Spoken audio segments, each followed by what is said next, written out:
Andhra Pradesh liquor స్కామ్కి వచ్చేసరికి ఇది government తీసుకుంది ప్రైవేటు ఆధ్వర్యంలో ఉన్న షాప్.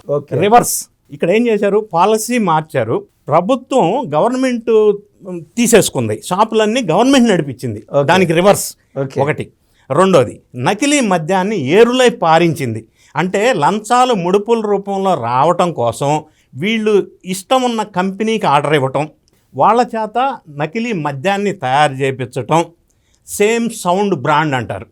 అంటే ఒక పాపులర్ బ్రాండ్, బాగా సేల్స్ ఉన్న బ్రాండ్కి దగ్గర అదే పదంతో ఇంకొక బ్రాండ్ తయారు చేసి కొద్ది కన్ఫ్యూజింగ్ బ్రాండ్.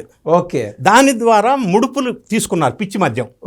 ఒకటి. రెండోది, అందులో ఎంప్లాయీస్ ప్రభుత్వం ఆధ్వర్యంలో ఎంప్లాయీ పెట్టారు షాపుల్లో, అక్కడ కమిషన్లు దొబ్బారు ఆ ఎంప్లాయ్మెంట్లో, అది వేరే విషయం.